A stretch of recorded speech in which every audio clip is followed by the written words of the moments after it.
I brought a coffee cake. Still warm, still wrapped in the same linen towel I used every Christmas. It felt like something a mother does bring sweetness where she's not sure she's wanted. The new house was beige and cold, too polished. The kind of place you tour, not live in. I adjusted my cardigan, stepped up the wide stone porch, and reached for the doorbell. It opened before I could press it. Brielle stood in the doorway. Polished, flawless, smiling like I'd arrived too early to a party meant for someone else. Oh, Lorraine. Hi. She glanced behind her, then stepped outside, letting the door close behind her. I didn't realize you were coming so soon. I was told 4, I said, glancing at the time. It's nearly 4:30. She gave a tight laugh. Right, of course. Sorry, just a lot going on. I held up the cake. Thought I'd bring something sweet. She hesitated, then took it from me. That's thoughtful. Really. But I already felt it coming. The shift in tone. The soft edge of exclusion. I hope you don't take this the wrong way, but this space, we're really trying to make it our own. I looked past her. I could hear voices, laughter, clinking glasses, music from a Bluetooth speaker. But no one came to greet me. No one even looked toward the door. It's just, she continued. We're trying to build our rhythm as a family. Like our age group. You know, I nodded. I didn't trust myself to speak. I'd never been too old to cook, too old to babysit, too old to co-sign a loan. But now, I was apparently too old to belong. Wesley appeared just then, half-stepping through the door. Mom, he said, his voice neutral. Glad you made it. He looked between us, sensing something. But he didn't stop her. He didn't take my arm. He didn't say, come in. I forced a smile. I won't stay long. He gave a small shrug. Whatever you're comfortable with. I followed them in. Stood quietly through introductions, nods, a toast I wasn't included in. My name wasn't on any place cards. My room where I'd been staying for 3 months was now the office. No one said it aloud, but I knew. This wasn't my home anymore. Not because I left, because they'd already moved on. By the time the cake was served, I'd stopped trying to make eye contact with anyone. I folded napkins, made small talk with strangers who thought I was a neighbor or an aunt. Not Wesley's mother, not Ellis's grandmother. I excused myself just before sunset. The air outside was colder than I expected. I stood at the edge of the porch, uncertain of where I was meant to go. Then I heard Wesley's voice behind me. Mom, he said, don't feel pressured to stay the night. We just want you to be comfortable. I looked at him. He wouldn't meet my eyes. The message was clear. They wanted me gone. Just not loud about it. I nodded once. I'll get out of your way. The next morning I woke early, though I hadn't really slept. I made coffee at the rental. It tasted sharp, bitter. I didn't bother with cream.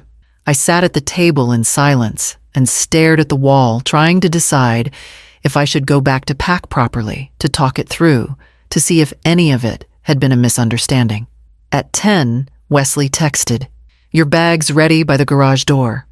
We'll call you a ride if needed. No greeting, no punctuation. I stared at the screen for a long time before setting the phone down. They'd made the choice for me. I didn't reply. Instead, I dressed quietly, took my keys, and drove over myself. I didn't want strangers handling my things. The garage door was half open when I arrived. My suitcase, blue, frayed at one corner, stood neatly beside it. My coat was folded on top. One box labeled books sat beside it. They'd packed without asking. No one came out. I stood there for a few minutes, half expecting Ellis to appear in the window, but it was just stillness and sunlight. I opened the trunk, loaded my things, and closed it gently. Just as I was getting into the driver's seat, Wesley stepped outside.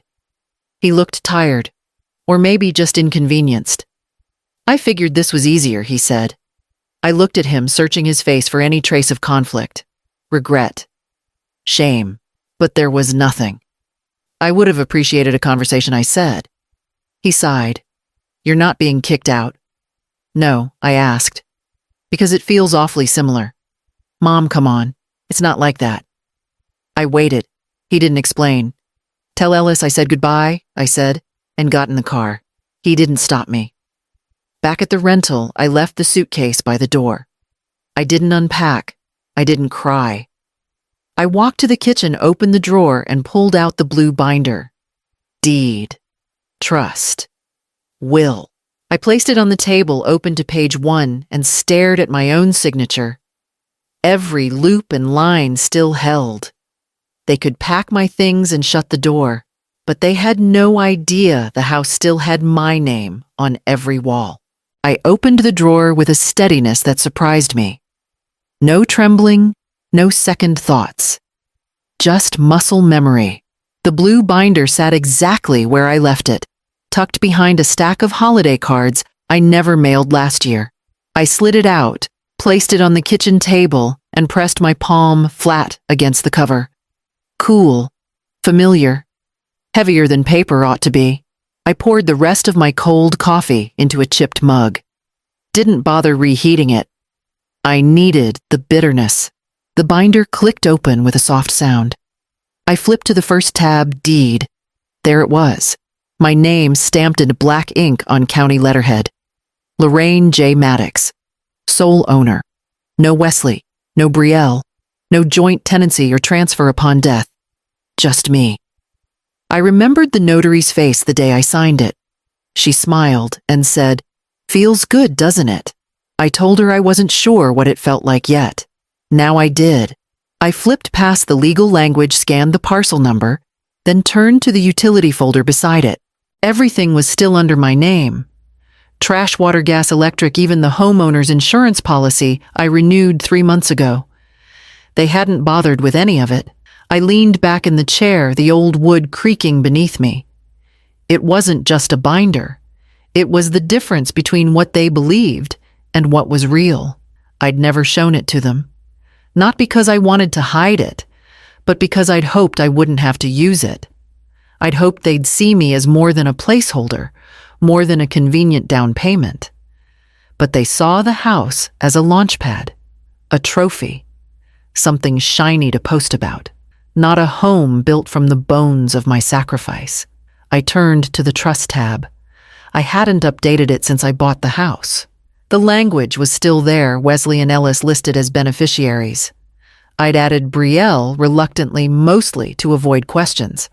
But that clause at the top was still in bold, all transfers, contingent upon grantor's passing and mental capacity. I was neither dead nor confused. They thought silence meant surrender. It didn't. It meant restraint. The last section was the will. I scanned it. 3 versions. All mine. All signed in front of someone who could swear I meant every word. I had been generous once. Too generous. The kind of generous that assumed time and loyalty were the same thing. But I was learning. They'd made decisions for me. Packed my things. Removed my place without discussion. Treated my presence like an inconvenience. Now I had decisions to make too. I closed the binder slowly, the snap of the rings echoing in the quiet room. I slid it back into the drawer, but didn't lock it. I didn't need to. They didn't even know where to look. My phone buzzed. It was a message from my insurance provider, policy confirmation for 44 Maple Hill RD renewed. Valid through next quarter. I stared at it for a long time, then marked it unread, just to look at it again later. I wasn't ready to act. Not yet. But I knew who the house really belonged to, and when the moment came, I wouldn't need to raise my voice or beg to be understood. I would only need to turn one page. I didn't grow up with much. Hand-me-down shoes, grocery bills that made my mother sweat, a father who worked too many nights and came home with grease in the creases of his hands. So when I finally had something of my own, I held on to it, like it was alive. When Wesley was born, Robert and I still believed in the kind of life where effort paid off. We had a plan, a modest house, 2 incomes, and a boy who would grow up with more than we had. But Robert's heart gave out in his sleep when Wesley was only 2. I buried him in the good suit, the one we saved for weddings. And after that, it was just me. 2 jobs. One at the credit union during the day, another cleaning offices at night. I wore sensible shoes and kept receipts for everything. There were years when I didn't buy a new winter coat, didn't take a single day off unless Wesley was running a fever. Vacations? I don't even think I said the word out loud for 15 years. I paid off our first mortgage 12 years ahead of schedule. I remember bringing the final check to the bank and asking the teller to stamp it twice just so I could see it done. Wesley never noticed. But that's how it's supposed to be. Children aren't supposed to see the duct tape holding things together. When he was 17, the acceptance letter came from his top college folded neatly in the mailbox, like it wasn't asking for the biggest leap I'd ever make. I told him we'd figure it out. He said, "Are you sure?" I told him yes. Then I walked into a pawn shop the next day and handed over my engagement ring. The man behind the counter flipped it in his fingers, squinting like it was too small to be worth the trouble. I got just enough for his first semester and a used laptop. He never knew where the money came from. I told myself it didn't matter, that one day when he had a job and a family and a house of his own, he'd understand what it took to get there, that he'd see me not just as his mother, but as the foundation beneath his feet. But he doesn't see that now. He sees someone who overstayed, someone to be managed. He sees me as excess, not the woman who skipped every holiday party to work a double, not the one who learned how to do minor electrical repairs from a neighbor because the water heater broke and there wasn't money for a professional, not the mother who walked the grocery store with coupons clipped so tightly they left indentations in her fingers. He sees inconvenience, a name on mail that still arrives at the new house. They think I should be grateful for leftovers, for being thanked with a smile and then told to give them space. But that house, that was never a gift for them. It was the final thing I built, not for them to take, but for me to leave when I was ready. And I'm not finished with it yet, not even close. The call came just after 7. I was still in my robe, sipping coffee on the back steps of the rental, watching the sun start to inch over the fence line. I almost didn't answer. The screen lit up with a name I hadn't seen in a while. Margaret Heller. She lived across the street from Maple Hill. Been there longer than anyone else. Her hydrangeas were always trimmed. Her mail collected before noon, her opinions unfiltered. "Lorraine," she said as soon as I picked up. Well, I have to say I was surprised. I didn't respond right away. "Surprised to see you leaving so early the other night. Didn't even stay till the lights came on. It was a full house," I said carefully. "Still, I figured you'd be there for the toast at least. You're the one who got them in that place, aren't you?" I gave a soft hum. "Wasn't my business, of course," she went on, "but when I saw you carrying your own suitcase out, I thought maybe something had changed." I looked down at the mug in my hands, the chipped rim catching the light. "Just helping them settle in," I said. There was a pause on the other end, long enough to tell me she didn't buy it. "Well," she said finally, "you always were generous. I just hope they remember who brought that house into their lives." I didn't answer. I wasn't ready to hear my own voice speak what I already knew. "Anyway," she said, softening her tone, "if you ever want to come by for cards or coffee, you know where to find me. We missed you at bridge last month." "Thank you, Margaret." She didn't say goodbye, just hung up the way older women do when they've said all that needed saying. I set the phone down beside me and stared out over the fence. Maple Hill wasn't visible from here, but I could see it in my mind. The porch lights, the manicured hedges, the blue mailbox Wesley hadn't bothered to repaint. They hadn't called. Not once. Not to check in, not to offer an explanation, not to say thank you. And yet the neighbors noticed. It was a strange feeling being visible to the people outside your family while becoming invisible inside it. I finished my coffee slowly, went inside, sat at the table and pulled out the binder again. Not to read it, just to remind myself it was still there. They might have unpacked their lives inside those walls, but they were still living under my roof, whether they liked it or not. A part of me wanted to march back there, knock on the door, and ask what exactly I'd done to deserve being shown the curb. But I already knew how that conversation would go. Brielle would smile that tight fake smile and say, "We just thought it was time for some independence." Independence paid for in full by someone else. I picked up my phone again. Opened the app for the alarm company. I still had the login, still had access to every camera, every notification. I tapped Live View. The screen loaded slowly, then cleared. I saw the front yard, the porch, the driveway. Everything looked calm. Until I noticed the doorbell camera had a new name attached to it. Brielle's iCloud. They'd changed the user access, removed me, and now I knew exactly where I stood. The knock came just after 3 in the afternoon. 2 soft taps, spaced a few seconds apart. I knew that knock. I wiped my hands on a dish towel and opened the door. Ellis stood there, backpack slung over one shoulder, a brown paper bag in her arms. She looked up at me with that cautious hope only kids carry when they've done something brave behind someone's back. "I made cookies," she said. "Mom thinks I'm at Ava's house." I stepped aside. "Then come in before someone sees."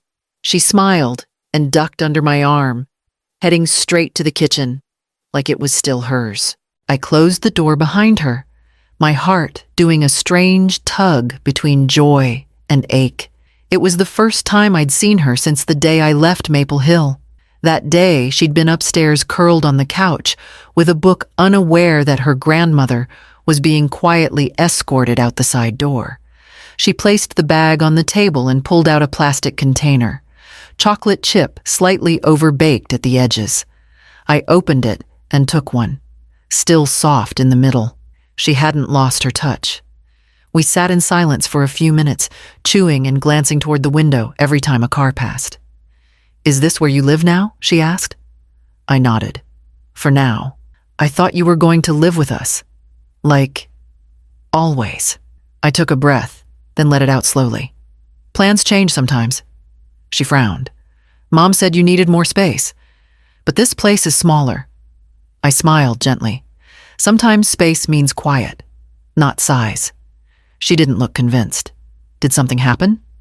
I could lie, but not to her. "Sometimes people grow in different directions," I said, "and they forget to check if the people who help them grow still have a place." She sat with that for a long time, fingers tracing the pattern on her jeans. "Did we do something wrong?" she asked. I reached across the table and took her hand. "You didn't. You're exactly who you're supposed to be. But I miss you in the mornings," she said. "I keep forgetting you're not in the kitchen. Yesterday, I made tea and almost poured a second cup. That one hurt." "I miss you too," I said. She dug into her backpack and pulled out a notebook. I started writing things down. "In case you ever come back." I blinked. "Things like what?" "Like funny stuff at school. And what we're cooking. And what the maple tree looks like when it rains." I pressed my hand over my heart to keep it from breaking. "You're a good girl," I said quietly. "And you're paying attention. That's more than most." She looked at me, then really looked like she was searching for cracks in my smile. "Are you okay, Grandma?" I could have said yes, but the truth was more complicated than one word. "I'm figuring things out," I said. "But I'm okay enough to bake cookies with you. And that's a pretty good place to start." She nodded once, then got up and wrapped her arms around me tight and sudden.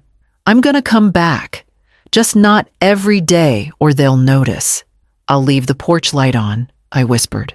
She left a note in my fruit bowl before she walked out. It was folded in half and just said, "Locker 112. In case." I watched her disappear down the block, hood up, backpack bouncing with each step. Then I locked the door and turned off the oven. Tomorrow I'd stop being careful. It was a Tuesday morning when I noticed. I hadn't touched my phone much since Ellis's visit. I'd been keeping my hands busy, sorting through old boxes, wiping down windowsills that didn't need cleaning, clipping coupons for groceries I didn't even plan to buy. Silence had become my routine.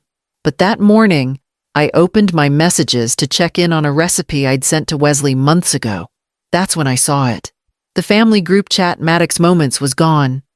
I didn't delete it. I would never. I'd saved birthday reminders in there, photos of Ellis in rain boots, even a video from last Christmas where she sang off-key while icing cookies, and Brielle rolled her eyes in the background. I scrolled through my texts again. Nothing. Gone like it never existed. I tapped open my photo gallery, searched the chat name. Only individual screenshots showed up, saved manually, out of instinct. The rest, gone with the thread. My hands moved slower after that, as if the air had thickened around me. It wasn't just exclusion. It was extraction. I opened Instagram not out of habit, but out of something harder to name. I hadn't looked in a few days. I usually tried not to. Brielle had posted again. 3 new photos. Matching aprons in a kitchen I once stocked. Wesley holding tongs over the grill. The porch at sunset, fairy lights glowing like something from a catalog. The caption under all 3 said, "Just us." Finally. I stared at those 2 words, just us, until the letters blurred. Ellis wasn't in any of the photos. Not at the table. Not on the porch swing. Not holding the cat she used to insist on feeding by hand. I clicked on the comments. People I didn't know were writing things like, "Such a beautiful family," and "That house suits you two so well." One said, "So glad you got your space." I closed the app. It wasn't anger I felt. It wasn't even sadness, not exactly. It was the hollow space left behind when someone edits you out of a story you helped build. I hadn't asked for much. A place at the table. A room that didn't get renamed home office overnight. A presence in their world that didn't have to be justified. Now I wasn't even a name in their thread. They could delete messages, change passwords, post polished photos. But the house still stood on my name. I opened the drawer and pulled the binder back out. It didn't look any different. The cover was still worn at the edges. The tabs still neat. But today it felt less like insurance and more like a map. I flipped to the tab labeled Utilities and pulled the most recent statement. Trash collection, gas, water, internet. All still active. All still paid from my linked account. They hadn't changed a thing. They thought the house was theirs because they'd rearranged the furniture and added their names to the mailbox. But the city, the county, the banks, they still knew the truth. And now so did I. If they wanted a world where I didn't exist, I could give them that. In the one place it mattered most. It started with an envelope. No return address, just the familiar county seal pressed into the corner. I opened it on instinct, expecting another tax notice or property update. But it was a formal warning too, actually. Foundation assessment required. Visible settling on west side. Code violation, non-permitted construction on exterior deck. There was a note at the bottom, scrawled in blue ink, insured party, not listed. Please update records or risk lien. I stared at it for a long time. The words didn't shock me. But the timing did. They'd finally moved in, finally posted their smiling Just Us photos. And now the cracks were showing literally and otherwise.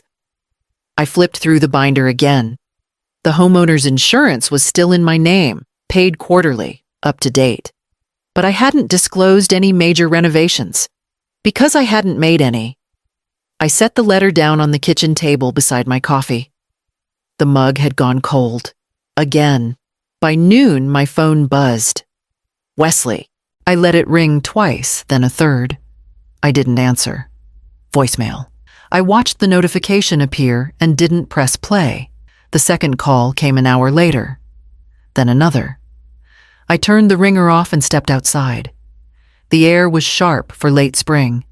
I pulled my sleeves down and sat on the porch steps. Across the street, my neighbor's dog barked at a passing jogger. Everything looked ordinary, but something had shifted.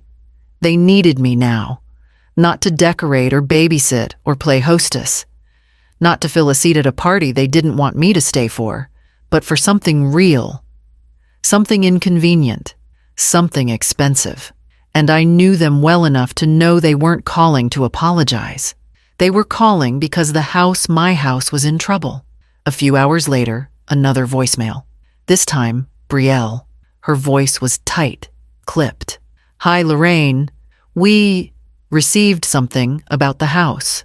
Apparently, there's some kind of issue with the paperwork, and, your name is still listed as the policyholder.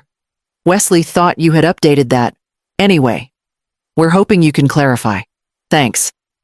I played it twice just to hear. The way she said your name is still listed.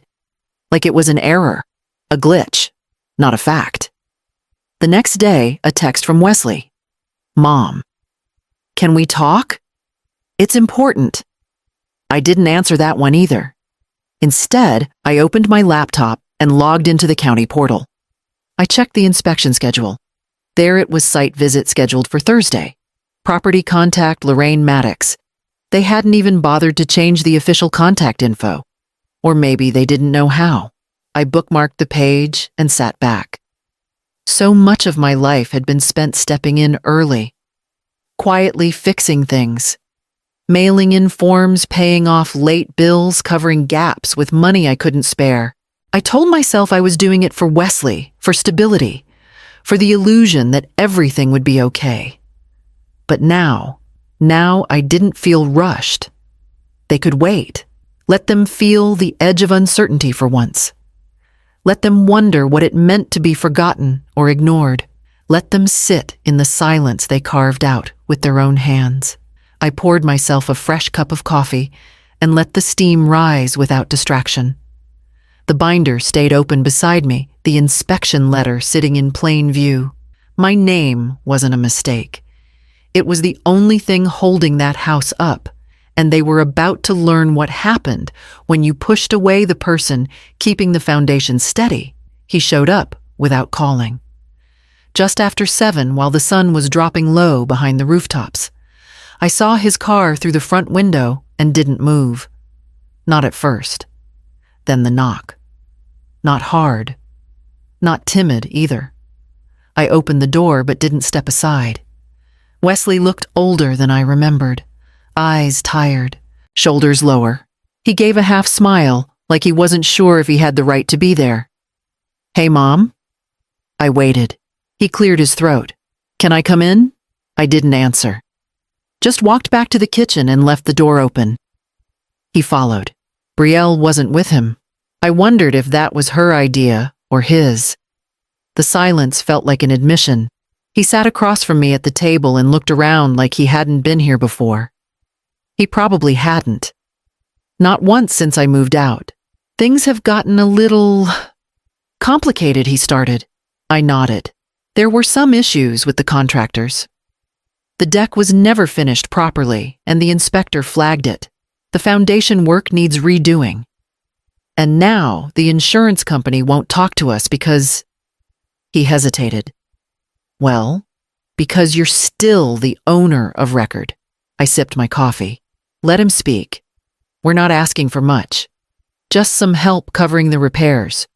We can't afford the full amount right now, but we'll pay you back. We just need a bit of time. Just until we figure things out." I looked at him. My son, the boy I once stayed up all night with, when he had croup, the man who now sat in front of me, asking for help from the mother he'd quietly erased. "Is Brielle struggling too?" I asked. He shifted in his seat. "She's processing. She doesn't want to feel like we failed. The photos and everything. She just didn't want people to think we were falling apart. They're not just photos," I said. They were announcements. He didn't argue. I leaned forward slightly. "Wesley, who signed the deed." He blinked. "What?" "The house. Who signed the deed? You did. Exactly. He looked down, rubbing his palm across his knee. I thought we had an understanding, that the house was for all of us. No, I said gently. You assumed I'd give it to you because I didn't ask for anything in return. He opened his mouth, then closed it again. I'm not angry, I said, but I won't fund a home I've been pushed out of. That's not help. That's erasure. I didn't mean to push you out, he said. But you did, I replied. And you let her say it out loud. You didn't stop her. He looked at me then, really looked, and for a moment I saw something flicker behind his eyes. Regret, maybe, or just recognition. I'll figure something out, he mumbled. You will, I said. Because you're capable. I raised someone capable. He stood slowly, like every motion weighed more than it used to. At the door, he turned back. Do you want to see Ellis? I held his gaze. Does she want to see me? He nodded once. Then tell her she's welcome any time. He lingered a second longer, then walked out into the dusk. I didn't watch him drive away. I just turned off the porch light, locked the door, and returned to the kitchen. The inspection report sat where I left it. Tomorrow, I'd make my decision. I arrived just after lunch when the line at the clerk's office was short and the air conditioning was humming louder than the conversations. The blue binder rested in my bag, zipped all the way shut. I carried it like something fragile, though I knew every page by heart. The woman behind the glass wore a gold nameplate and red reading glasses pushed low on her nose. She barely looked up when I stepped forward. Property services or title correction? She asked, reaching for a form. Ownership clarification, I said. That made her pause. Address, I gave it to her. She stopped writing. Her eyes flicked up, then narrowed slightly. Maple Hill. That's... Oh, she said, recognition softening her voice. You're the current title holder. Yes. And you're Lorraine Maddox. Yes. She sat back in her chair, as if that answered something she'd been wondering. We've had 2 inquiries about that address in the past month, she said, both from individuals claiming new occupancy. But the record hadn't changed, so we couldn't proceed. They're living there, I said, but I never transferred ownership. Her fingers moved quickly, now tapping her keyboard. Do you have supporting documents? I unzipped the binder and handed her the deed copy, insurance statements, and utility records, all with my name printed clearly at the top. She reviewed them in silence. Her brows arched slightly, but she didn't ask unnecessary questions. Looks like everything's intact, she said. What would you like to do today? File an official claim of clarification. I want it noted publicly that I retain full legal ownership and that any construction or modification done without my consent is unauthorized. Her pen didn't hesitate. We'll process this today, she said. Do you want a notarized copy sent to the residence? I thought for a second. No, just keep it on file and update the inspection schedule. I'll be present for the next one. She nodded. You're doing the right thing. It's better to handle these matters before things get messy. I gave a small smile. They're already messy. I'm just no longer pretending they're not. She stamped the top of the form, printed 2 more copies, and handed me one with a fresh county seal. You'll receive confirmation in the mail, she said. But your record is officially protected as of today. I thanked her and walked out without looking back. The sun was sharper than I expected. I pulled my sunglasses down and took a deep breath on the courthouse steps. Across the street, a couple argued in low voices while holding hands. A boy sat on the curb with a chocolate bar melting onto his jeans. Life still happening. I sat on the bench near the parking lot and opened my phone. 2 more missed calls. Wesley again, then Brielle. No voicemail this time. Just the quiet buzz of persistence. They knew something had shifted. I could feel it now, not in a dramatic way, not in anger, but in the calm stillness that comes when a door closes and no one else has the key. For years, I'd worked to stay one step ahead, patching gaps before anyone noticed them. Now I wasn't patching anything. I was letting the cracks show.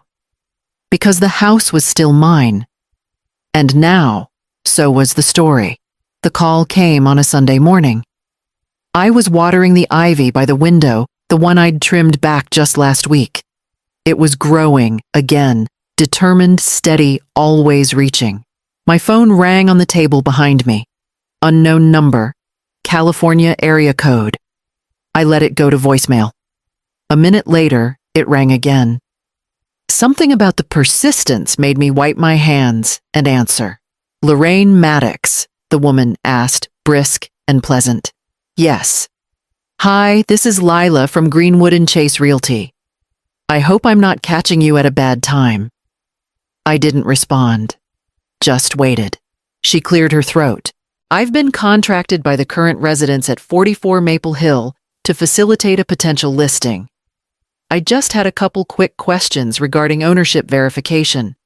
The title search is showing your name still on the deed, but our clients indicated that the property was gifted. There it was. Gifted? I asked. Yes, she said. That's what they stated in the intake paperwork. I attempted to initiate preliminary listing documents, but the ownership records didn't match their claim. So, before we proceed, you won't, I said. A pause. I'm sorry. You won't proceed. There was no gift. The house is not for sale, and no one, not Wesley, not Brielle, has legal authority to represent it. She hesitated. I see. I'm sorry for the confusion. I just assumed. You assumed wrong, I said, but not unkindly. You're doing your job. I'm doing mine. She clicked her keyboard. Would you like a formal notification of the listing cancellation? No need. I'll handle it from my end. Understood. I do apologize again. I had no idea it's not your fault, I said. But you should probably call them before they serve champagne. I ended the call. I stood in the quiet for a moment, letting it settle. Then I walked to the drawer, pulled out the binder, and opened it one more time, not to reassure myself, but to decide. They were trying to sell it, quietly, behind closed doors. Maybe to cover their contractor debt, maybe to escape the violations piling up, maybe just to erase my name once and for all. But they couldn't. They didn't read the fine print. They didn't check the records. They didn't even understand how many things in that house still ran through my accounts, my decisions, my years of sacrifice. And now a stranger, some polished realtor, with no idea how many lives had been poured into those walls, knew more than they wanted her to. I pictured them at brunch phones, buzzing plans, unraveling over mimosas and poached eggs, Brielle checking her notifications, Wesley pretending it wasn't a big deal. But it was. Because they'd crossed a line without knowing there was one. That house wasn't theirs to sell, and now they'd have to explain why. I slid the binder back into the drawer, washed my hands, and poured a fresh cup of coffee. It was still warm, and I still had time. It came in just after dinner. I was rinsing a saucepan, letting the water run too long the way I do when I need an excuse to linger in silence. My phone buzzed once, then again. I dried my hands and picked it up. A voice memo from Ellis. No caption. Just a 7-second recording. I hesitated before pressing play. I don't know why. Maybe part of me already knew it wasn't meant for me. I tapped the button. You should see Mom's face. Grandma's name is everywhere. On the mailbox. The bills. Even the alarm system. There was a breath. Then a soft giggle. Nervous, almost conspiratorial. Then it ended. I stood still in the middle of the kitchen, holding the phone like it might burn me. I played it again. She didn't say it cruelly. There was no mocking in her voice. If anything, it sounded like awe, confusion maybe, a child watching two stories collide and realizing one of them might have been edited. I didn't reply. There was nothing to say, not yet. Ellis hadn't meant to send it. That much was obvious. It was meant for a friend, maybe a cousin. Someone outside the house. Someone safe. But it landed here in my kitchen in the quiet, where I'd been learning to breathe again. I stared at the screen until it dimmed. Then I set the phone face down and went to sit by the window. For years, I'd made sure Ellis knew she was loved. Not in grand gestures, but in steady things. A packed lunch with a handwritten note, a ride to soccer practice on rainy days, pancakes in the shape of letters spelling her name. She never had to question it. But now I wondered if the distance had started to settle into her, like dust in a room no one uses anymore. Subtle, accumulating. Easy to ignore until it's thick enough to feel. They hadn't told her the full truth. Maybe they hadn't told her anything at all. Maybe they were trying to rewrite the narrative one silent dinner at a time. And yet there she was, noticing. My name on the mailbox. My initials on the alarm app. My presence still echoing through the things they hadn't erased. That voice memo, it wasn't an apology. It wasn't even a gesture. But it was something. A crack in the surface. A reminder that I wasn't gone, not completely. I got up, poured the rest of the coffee from earlier into a fresh mug, and sat at the table. The binder was still in the drawer. I didn't reach for it. I didn't need to. They could try to sell it, rename it, paint over the walls and scrub the corners. But the bones of that house had my fingerprints. And at least one person inside still knew that. Ellis had always noticed the things no one else said aloud. Maybe she was still doing that now. And maybe I didn't have to answer right away. Some messages say more when you don't respond, especially the ones not meant for you. I looked out the window as the porch light across the street flicked on. I hadn't seen Margaret lately, but her routines never changed.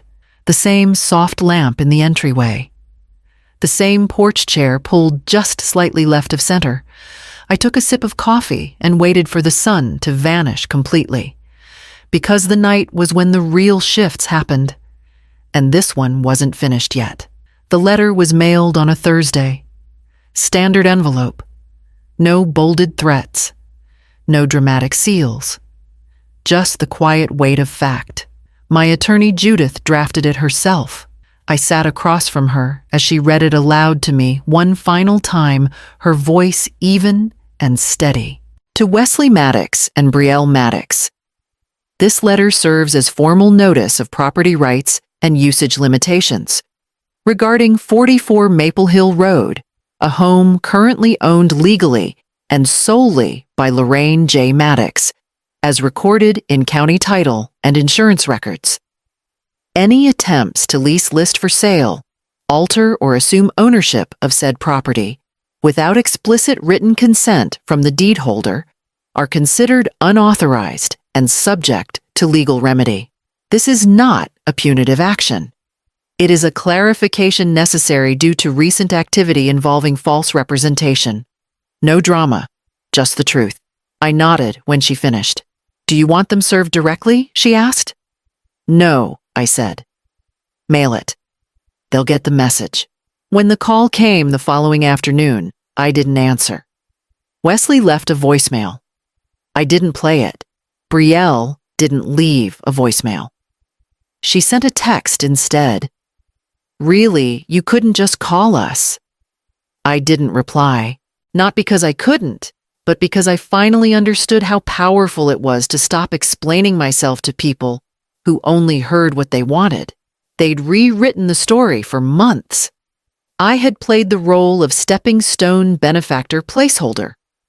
Now the script was returning to its original draft, and they were scrambling to learn their lines.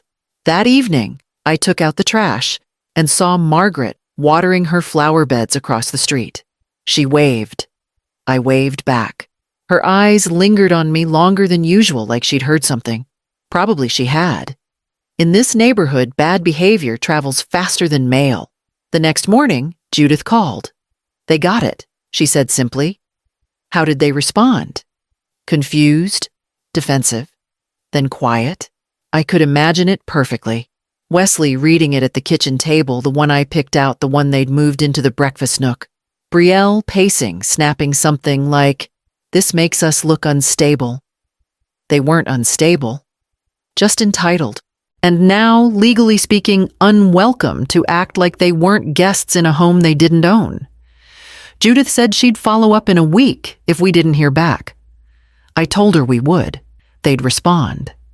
Because beneath the silence was panic, and panic always calls back. I spent the rest of that day cleaning my rental, not out of nerves but energy. I wiped down baseboards, scrubbed the sink, reorganized my pantry. Not because I needed to, but because control, when it's been taken from you for too long, feels like oxygen when it comes back. That night, I left the porch light off. Ellis hadn't visited in a few days, and I didn't expect her tonight.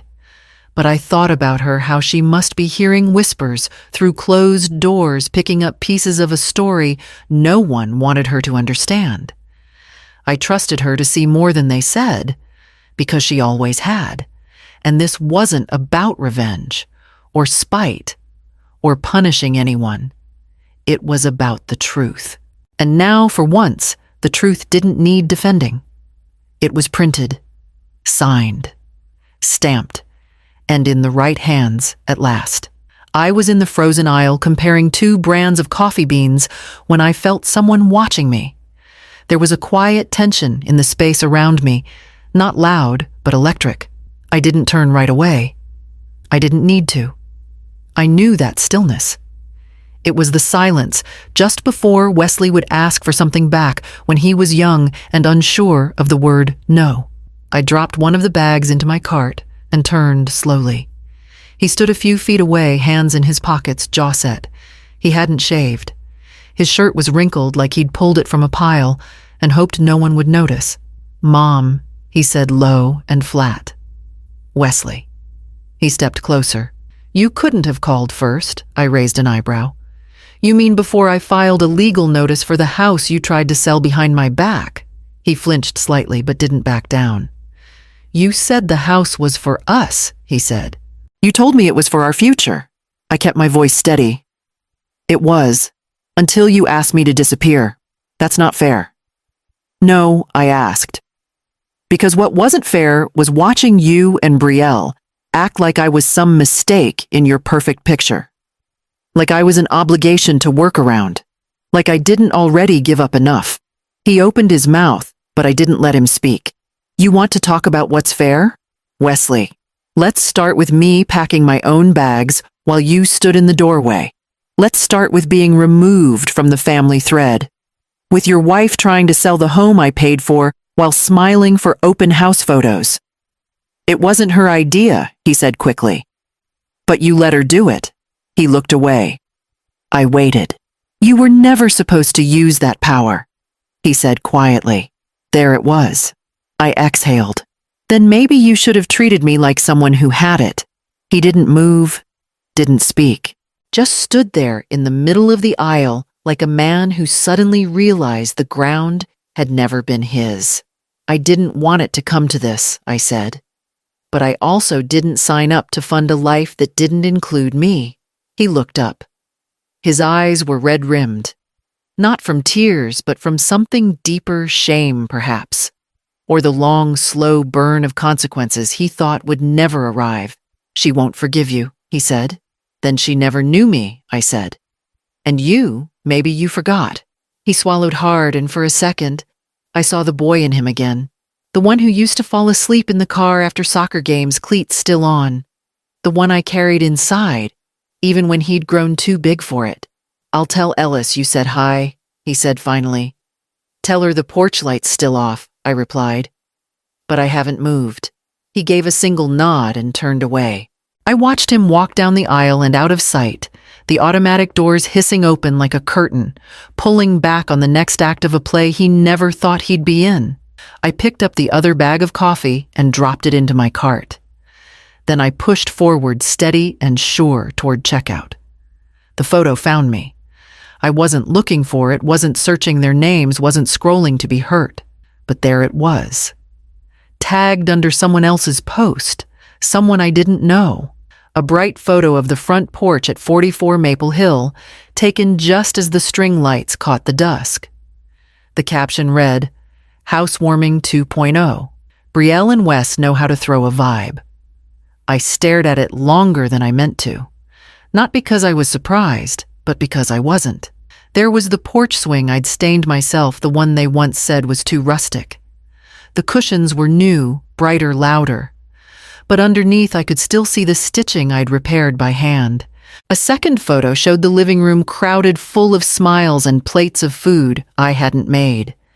I saw the coffee table I refinished one summer, the one with the uneven leg Wesley never noticed. The art on the walls had changed, but the walls themselves still wore my paint. Soft cream. 2 coats. Done in the middle of the night with a radio playing something slow.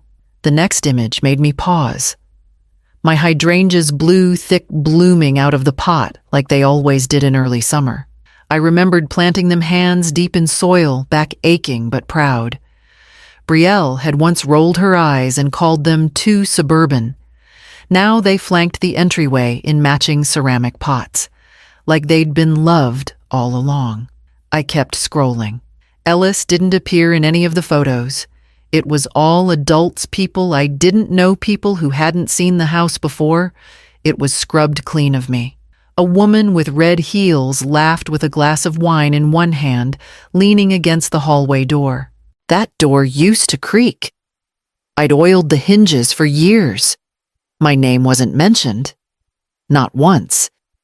Not a thank you, not a memory, not even a nod to the woman who signed the closing documents with trembling fingers and a heart full of belief that this would bring us closer. They'd made a home out of my absence. That's what stung. Not the party. Not the people, but the fact that their comfort arrived only after I'd been removed. Like I was the wrinkle in their perfect fabric. The shadow they needed to trim out of the photo. I closed the app, set my phone down, and looked at the small living room I now sat in. No hydrangeas. No porch swing. Just a second-hand bookshelf and a coffee ring on the side table I hadn't wiped up yet. But everything here was mine. Every chair, every fork, every chipped mug, and not a single item had been taken by erasing someone else. I stood and crossed the room, pulled the curtain back an inch, and watched the street. The world was still turning, and for once it didn't feel like I'd been left behind. It felt like I'd stepped out of a story I no longer needed to write. The coffee was still warm on the counter. I poured the rest into a to-go mug and grabbed my keys. There was one more place I needed to visit before this chapter closed itself. I opened my inbox expecting the usual store coupons, account notifications, newsletters I never signed up for. Instead, I saw her name. From Brielle Maddox, subject no title. No preview text. Just the timestamp 5 minutes old. I clicked without thinking. Lorraine. This isn't something I planned to send, but here I am anyway. Maybe it's guilt. Maybe it's something closer to decency. Maybe I'm just tired. It was never supposed to go this far. I didn't know Wesley would try to sell the house. I didn't know he'd pretend the paperwork was already done. I didn't know you'd file back. He panicked. That's not an excuse, but it's the truth. He was worried we'd lose everything with the code violations and the repairs. You already know most of this. What you probably don't know is that I didn't ask him to kick you out. I didn't want it to be like that. I said things, yes, things I regret, but I didn't think he'd actually do it. Ellis misses you. She doesn't say it out loud anymore, but she does. She draws you in her notebooks. I found one last week. You were sitting on the porch swing. He's angry. Not because of the letter, but because he knows you were right to send it. I don't know what this message is supposed to fix, maybe nothing. But I wanted to say it before I delete it. I'm sorry. There was no signature. No flourish. Just the rawness of someone unraveling without fully admitting it. I read it twice. Then I watched the little dot appear beside it unsent. She'd deleted it after sending. Or maybe recalled it through some setting I didn't know she had access to. But it didn't matter. I already had it. I screen captured. Saved. Not for revenge. Not to wave in anyone's face. Just for me. just to know that I wasn't crazy, that I hadn't imagined the shift, the power grab, the isolation, that beneath the curated smiles and group photos, regret had crept in like water under a locked door. It was strange reading an apology she hadn't meant for me to keep, but maybe that made it more honest. I didn't reply. I wouldn't. Not yet. Because apology isn't a currency. It doesn't repay debt. It doesn't rewrite deeds or rewind goodbyes. But it is a crack in the wall, and for the first time since I'd left that house, I felt the breeze come through. I closed the laptop and stood at the window. Outside, the street was quiet. A dog barked in the distance. Somewhere, someone was mowing a lawn too late in the evening. The scent of cut grass drifted through the open pane. I thought about Ellis's drawing, the swing the porch, the version of me she still carried in her notebook. I thought about Brielle's regret, typed fast, and then swallowed by the very instinct that sent it. And I thought about Wesley, still pacing, still blaming the silence more than the actions that created it. They were all waiting for me to speak again, but not yet. Because for the first time in a long time, silence felt earned. The request came through Judith. Not a call from Wesley, not a message from Brielle, just a polite email to my attorney's office with careful phrasing and an ask that smelled more like strategy than remorse. They wanted a meeting. To clarify boundaries, they said. To move forward, they said. I agreed. Not in person, not in the house, but on neutral ground, Judith's office downtown, where the walls were lined with quiet authority and nothing got rewritten mid-sentence. I wore navy slacks, a sweater that didn't wrinkle, and shoes that didn't squeak. I didn't dress up to impress them. I dressed like the woman they forgot I was. When I walked into the room, they were already seated, Wesley, stiff, Brielle with a pad of notes she never opened. Ellis wasn't there. I was glad. Judith greeted me with a nod and gestured to the chair across from them. I sat down without speaking. Wesley tried first. We wanted to talk about options. I said nothing. He glanced at Brielle. She sat straighter, clearing her throat. We've spoken to a financial advisor, she said. We realized the transition wasn't handled well. But we're in a difficult position now with repairs payments and the fact that our names aren't on any of the legal documents. Still, she managed to say all of that without using the word sorry. I waited a moment, then pulled a folder from my bag and placed it on the table. Judith slid it to them. What's this? Wesley asked. It's what you're asking for, I said. A way forward. Brielle opened the folder. I watched her face shift as she read. Wesley leaned over, reading faster than she did. This is a lease agreement, he said, eyebrows drawing together. Yes, I said. With fair market rent based on current property value and ongoing maintenance costs. You may live in the home if you sign this and pay monthly like any tenant. He blinked. We're not tenants. We're family. You were, I said. Until family meant eviction. Until family meant silence. Until family meant pretending I'd never existed.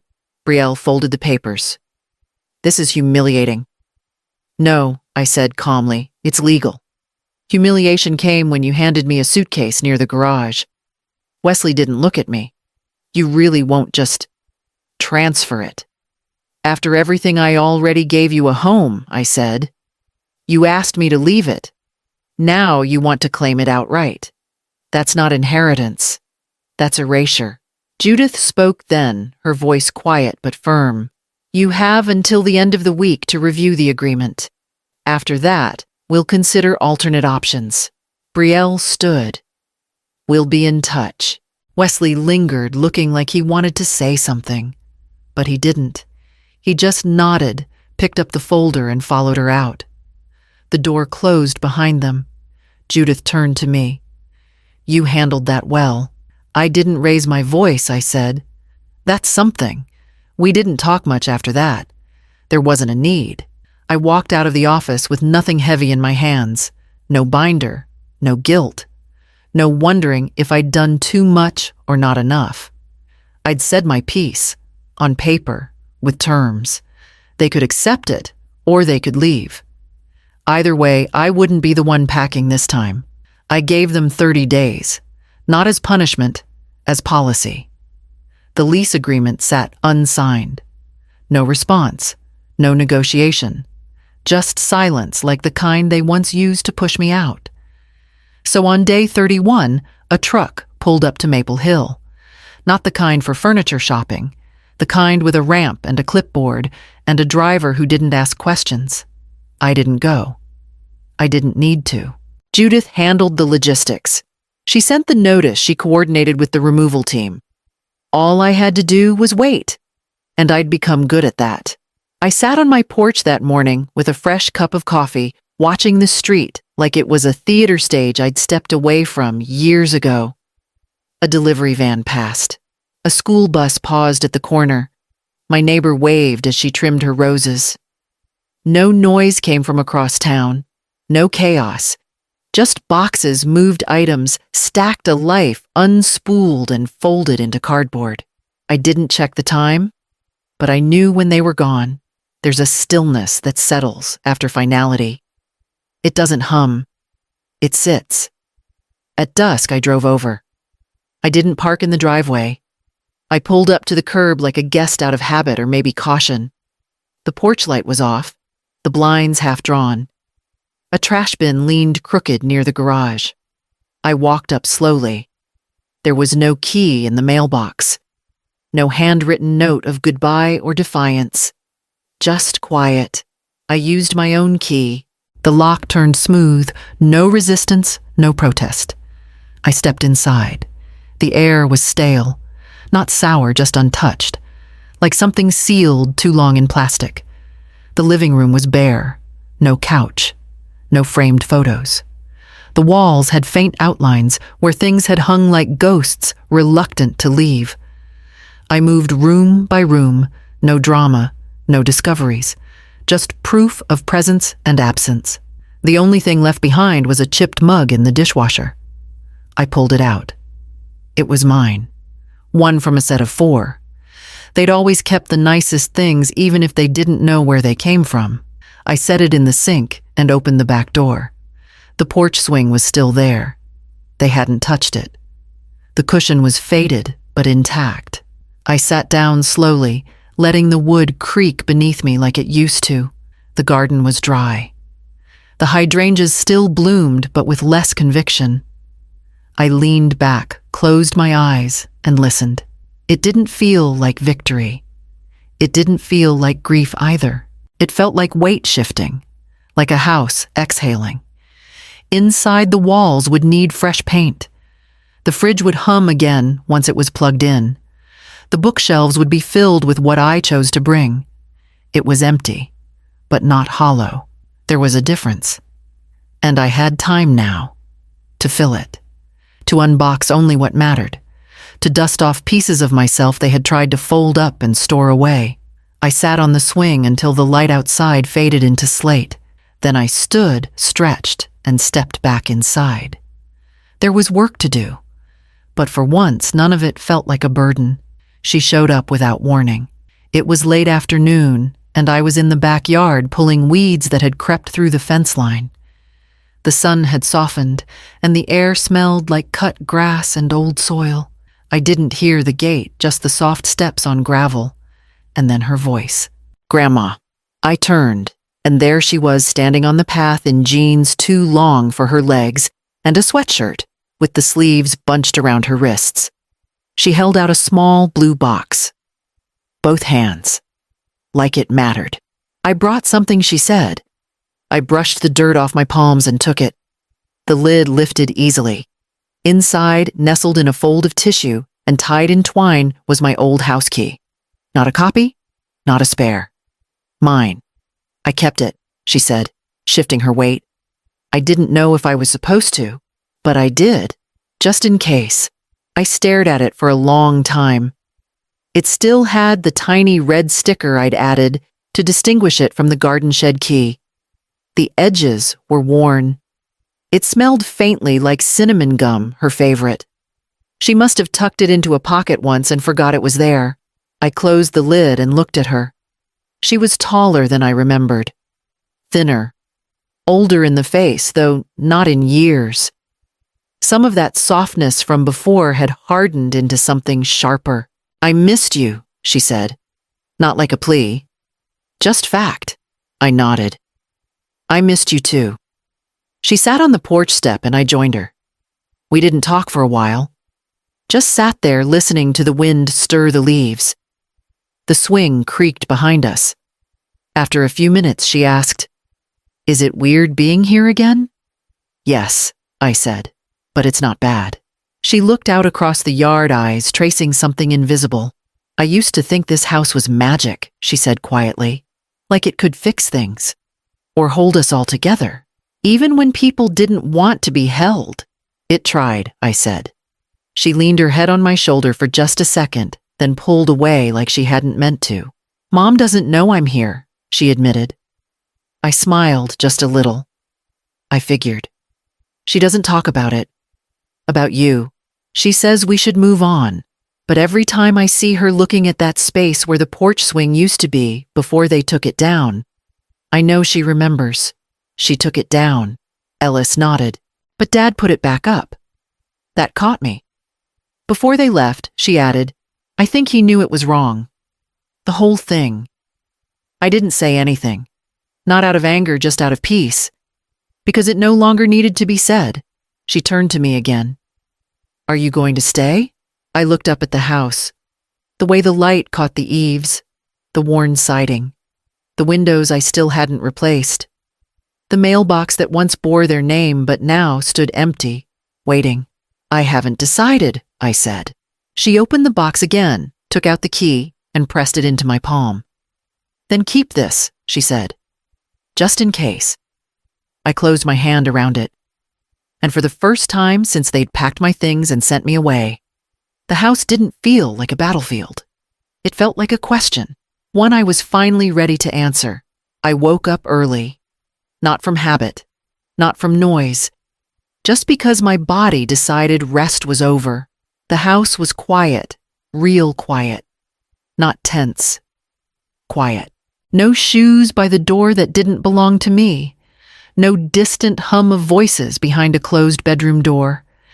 Just the soft tick of the hallway clock and the faint creak of the floorboard near the pantry, right where it always gives.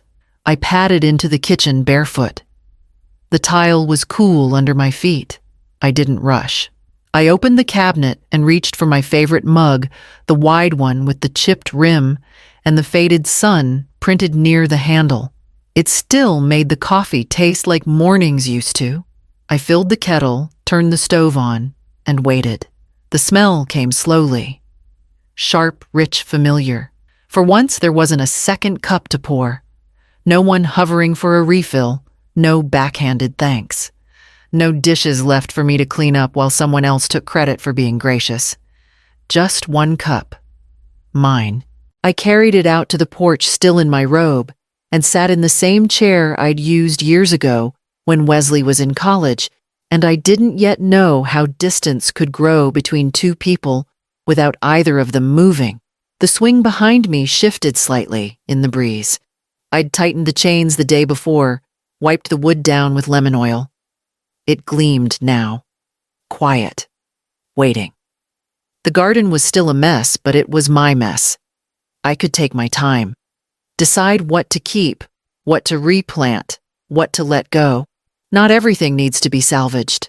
Some things are better when you start over. I took a long sip. There was no one watching me. No performance. No need to measure my silence or worry that my absence would be used as proof of something I never agreed to. The house didn't feel big. It felt right-sized. It didn't echo. It held me. The living room still had scuff marks on the floor from where they'd dragged the couch. A tiny chip in the baseboard from where a moving box split open. I wouldn't fix it yet. I wanted to live with those reminders a little longer, just until they faded on their own. A bird landed on the porch railing. just perched there for a few seconds, like it had something to say, but knew better than to speak over quiet. I thought of Ellis, her tiny hands tying twine around that old key. Her voice when she said I kept it just in case. I thought of Wesley standing in the frozen aisle, asking why I'd used the power he never imagined I still had. And I thought of Brielle, her email unsent, her regret curling in the corners of sentences she couldn't bear to speak aloud. But most of all, I thought of the silence. This kind. The kind I didn't earn. The kind I owned. I took another sip of coffee and leaned back in the chair. Every light in the house was mine again. And for the first time in a long, long while, I didn't need anyone to see it to believe it.